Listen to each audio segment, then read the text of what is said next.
Bueno, para introducirnos a hablar de cloruro de potasio tenemos que tener en cuenta que el cloruro de potasio es un compuesto. Ese es su símbolo, KCl. Y los átomos que componen el cloruro de potasio es potasio y cloro.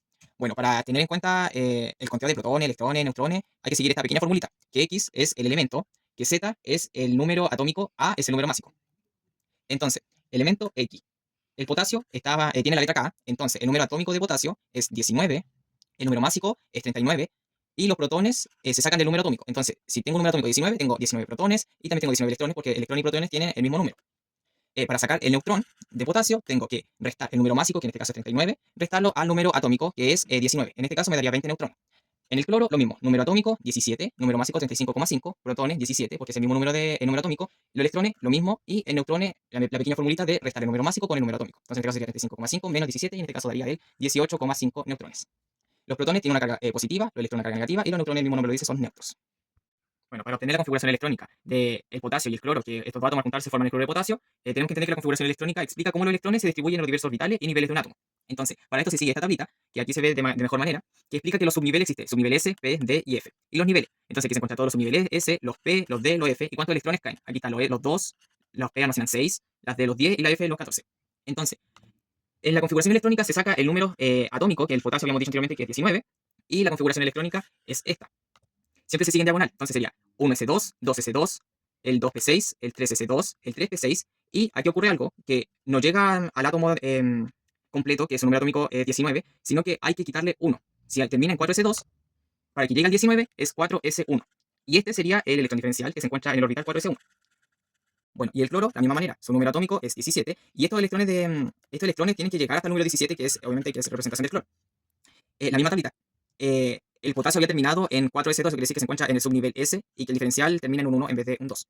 Ya para el cloro, lo mismo, 1s2, 2s2, el 2p6, el 3s2, y aquí llega el 3p6. Pero para que llegue al número 17 hay que quitarle 1, entonces quedaría como 3p5. En este caso, el 3p5 sería el electrón diferencial que se encuentra en el orbital P. Ahora la configuración electrónica también puede llevarlos a situarse dentro de la tabla periódica. En este caso, el potasio termina en 4s1 el electrón diferencial. ¿Qué quiere decir esto? Que con esta tablita podemos ver dónde se encuentran los subniveles S, los subniveles D, los P y así. Pero en este caso nosotros utilizaremos los subniveles S1 y los S2. Bueno, el potasio termina en 4S1, entonces en la tablita periódica se busca el 4, que es el periodo. Aquí está, periodo 1, periodo 2, periodo 3, periodo 4. Y aquí está el potasio. Y aquí representa las S, los subniveles S. Entonces acá está periodo 4, subnivel S y con electrón 1. Bueno, como yo vi la electronegatividad de cada uno de los átomos, como ya anteriormente había explicado cómo encontrarlo en la tabla, bueno, en mi caso igual se me hizo más fácil porque acá mismo da la solución. Entonces dice, electronegatividad es un 0,82. Acá está el cloro, que el cloro dice que es una electronegatividad de 3,16. Entre más a la derecha y entre más arriba, más electronegativos son. Cuando van más a la izquierda y más abajo, que en este caso es el potasio, es menos electronegativo. Bueno, y para el cloro, que podemos ver que su electrón diferencial es 3, P5, vamos a la tablita, y vemos que los subniveles P se encuentran en este lugar, P1, P2, P3, P4, P5. Entonces, en esta columna debería encontrarse lo que es el cloro. Entonces, si vamos a la tabla periódica, podemos ver que en el periodo 3, P5, podemos ver que está en el periodo 3, grupo 17, y que el cloro es un halógeno. Bueno, igual gracias a la electronegatividad, podemos ver que obviamente el cloro es más electronegativo que el potasio, y que la electronegatividad, a diferencia, es mayor, porque este valor se resta con este valor, y eso va a dar un valor que en una tabla podemos ver qué tipo de enlace es. En este caso, al restarlo da 1,7. Entonces, en esta tabla de valores podemos ver que 1,7 hasta 3,3 es el tipo de enlace iónico. Bueno, otra cosa que podemos identificar que si es un enlace iónico aparte de la tabla de valores es que si nosotros vamos a la tabla periódica, buscamos, por ejemplo, cloro, y el cloro está en esta sección y dice que es un no metal, pero no un gas noble, sino que es otro metales. Entonces, también vemos el de potasio, y potasio podemos ver que es un metal alcalino. Entonces, la mezcla de un metal más un no metal también hace un enlace iónico. Eso sí, también podemos decir que el compuesto de cloruro de potasio lo hace ser polar. ¿Por qué? Porque dos átomos son diferentes, que en una parte va el potasio y otra el cloro, entonces lo hace ser polar. Bueno, también es un enlace iónico porque el potasio pierde un electrón y se convierte en K positivo, y el cloro gana un electrón y se convierte en cloro negativo. Anteriormente habíamos dicho también que el cloruro de potasio es polar, y si nos preguntamos si es que es soluble al combinarse con el agua, podemos decir que el agua también es polar. Entonces, como el cloruro de potasio es un enlace iónico, más el dipolo del agua sería una interacción ion-dipolo, entonces se disolvería muy bien en el agua. Bueno, para este ejercicio nos dan una fórmula. N representa moles, M en gramos representa la masa, con el gramos mol representa la masa molar. Entonces, en este ejercicio a nosotros nos piden encontrar la masa. Pero para eso nosotros necesitamos sacar la masa molar de los átomos de compuesto de cloruro de potasio. En este caso tenemos un átomo de potasio y un átomo de cloro. Entonces, se multiplica por el número másico, que en el caso del potasio era el 39. Y nunca olvidar la unidad que es gramos mol. Entonces, el 39 gramos mol por 1 va a dar el mismo valor, a lo mismo que en el cloro. que el número másico es 75,5 gramos mol por 1, que va a dar el mismo resultado. Entonces, estos valores se suman y al sumarlo nos darían el 74,5 gramos mol. Bueno, a nosotros nos da un valor súper importante que es los 2 moles. Entonces, esta formulita, como ya había dicho, mol, gramos, que masa, partido por la masa molar gramos mol. Entonces, al sacar la masa molar y al tener el número de moles, que es un valor ya dado, tenemos que encontrar la masa. ¿Cómo se hace esto? Si la masa molar se estaba dividiendo con la masa y la masa es la incógnita, se pasa hacia el lado y los moles pasan multiplicando con la masa molar. En este caso, la masa sale hacia un lado, los 2 mol, por la masa molar de los dos átomos. Y en este caso da 149 unidades de medida de masa G. ¿Por qué? Porque los moles se eliminan.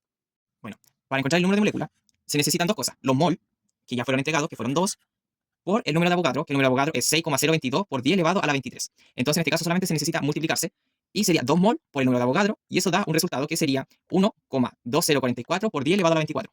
Bueno, el valor dado anteriormente nos va a servir también para encontrar el número de átomos en el compuesto. Se utiliza una pequeña fórmula que dice lo siguiente. Una molécula de cloruro de potasio es igual a un átomo de potasio. Primero vamos a encontrar las de potasio y luego las de cloro.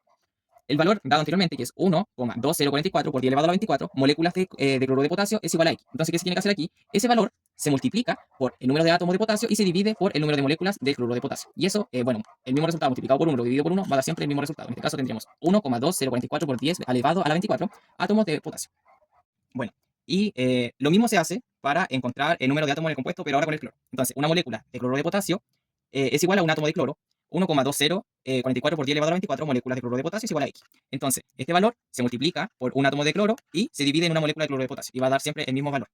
Bueno, y para la parte del balance estequiométrico podemos ver que la reacción se encuentra ya balanceada.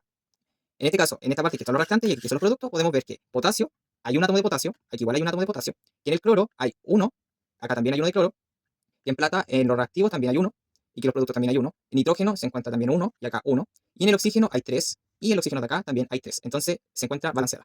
Bueno, en esta reacción que se encuentra balanceada, tuve que identificar cuál es el reactante 1 y el reactante 2. Y se nos pedía que se le agregara 0,5 mol al reactante 1 y 0,25 mol al reactante 2. Bueno, para identificar cuál era el reactivo en exceso y el limitante, tuvimos que situarnos en el reactante 1 y en el reactante 2. Por ejemplo, si aquí vamos a ver primero el reactante 1 que habla del cloruro de potasio.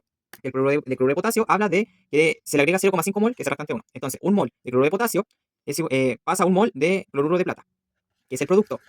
El 0,5 mol de cloruro de potasio se multiplica y se divide y da 0,5 mol de cloruro de plata. Bueno, y para el reactante 2, que se le agregaba 0,25 mol, podemos ver que en la formulita intercambiamos pero por el nitrato de plata, que es el reactante 2. Entonces, un mol de nitrato de plata, un mol de cloruro de plata, 0,25 mol de nitrato de plata, se multiplica por 1 y se divide por 1. Y el resultado también es el mismo. Bueno, y el reactivo de exceso se saca con el 0,5 menos el 0,25 y da el 0,25, que este es el reactivo de exceso. Bueno, para encontrar el producto principal, masa, gramos, hay que situarse aquí, en este numerito, que X es 0,25 mol de cloruro de plata.